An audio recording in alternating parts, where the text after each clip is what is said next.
Communist party Marxist ఆధ్వర్యంలో ఈరోజు రాష్ట్ర వ్యాప్తంగా నిరుద్యోగ సమస్య పైన దీక్షా కార్యక్రమాలు జరుగుతున్నాయి.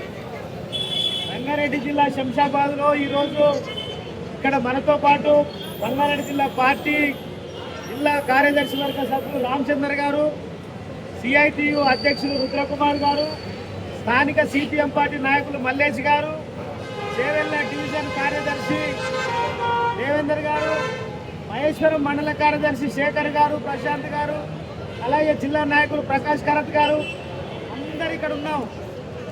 మనందరికీ తెలిసిందే ఈరోజు అధికారంలో ఉన్నటువంటి కేంద్ర బీజేపీ ప్రభుత్వం 2014 సంవత్సరంలో అధికారంలోకి వచ్చేటప్పుడు మేము అధికారంలోకి వస్తే ప్రతి సంవత్సరం 2 కోట్ల ఉద్యోగాలను భర్తీ చేస్తామని చెప్పింది.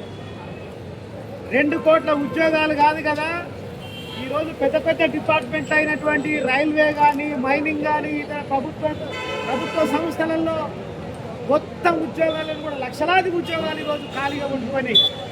ప్రభుత్వం 2 కోట్లు అన్నటువంటిది 2 లక్షల ఉద్యోగాలు కూడా భర్తీ అయినటువంటి పరిస్థితి ఉన్నది. అదేవిధంగా రాష్ట్రంలో రేవంత్ రెడ్డి గారు అధికారంలోకి రాగానే 2 లక్షల ఉద్యోగాలకు నోటిఫికేషన్లు ఇచ్చి భర్తీ చేస్తామని చెప్పారు. రేవంత్ రెడ్డి గారు అధికారంలోకి వచ్చిన తర్వాత గతంలో ఉన్నటువంటి టీఆర్ఎస్ ప్రభుత్వం ఇచ్చిన నోటిఫికేషన్లు కాకుండా ఈ కాంగ్రెస్ ప్రభుత్వం ఇచ్చినటువంటి నోటిఫికేషన్లు 16,000 ఉద్యోగాలు నింపారు. 2 లక్షలు ఎక్కడ, 16,000 ఉద్యోగాలు ఎక్కడ? ఇంకా గ్రూప్ 1 కానీ, గ్రూప్ 2 కానీ, ఇంకా అనేక శాఖల వారిగా ఉన్నటువంటి ఖాళీలన్నింటినీ కూడా ఈనాటికి ప్రభుత్వం భర్తీ చేయడం లేదు.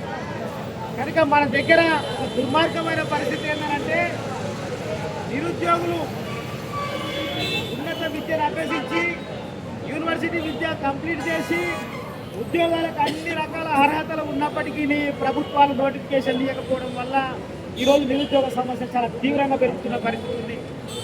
కొన్ని కంపెనీలలో, స్థానిక కంపెనీలలో స్థానికులకు ఏమైనా ఉద్యోగాలు ఉన్నాయంటే వాటిని కూడా భర్తీ చేస్తున్నటువంటి పరిస్థితి లేదు.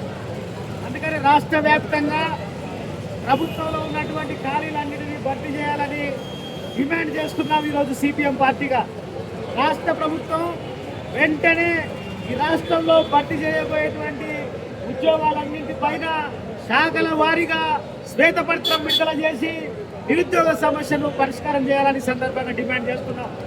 ప్రభుత్వం కనుక నిరుద్యోగ సమస్య విషయంలో ఇదే రకమైనటువంటి వైఖరిని అవలంబిస్తే భవిష్యత్తులో నిరుద్యోగులు కమ్యూనిస్టు పార్టీ బలమైనటువంటి పోరాటాలను నిర్మిస్తుందని సందర్భంగా తెలియజేస్తూ ఈ దీక్షను విజయవంతం చేస్తూ ఇందులో పాల్గొంటున్నటువంటి మిత్రులందరికీ ఈ దీక్షను కొనసాగిస్తూ ఈ నిరుద్యోగ సమస్య పైన మన యొక్క పోరాటాన్ని భవిష్యత్తులో కొనసాగిద్దామని చెప్పి తెలియజేస్తూ ముగిస్తున్నాను.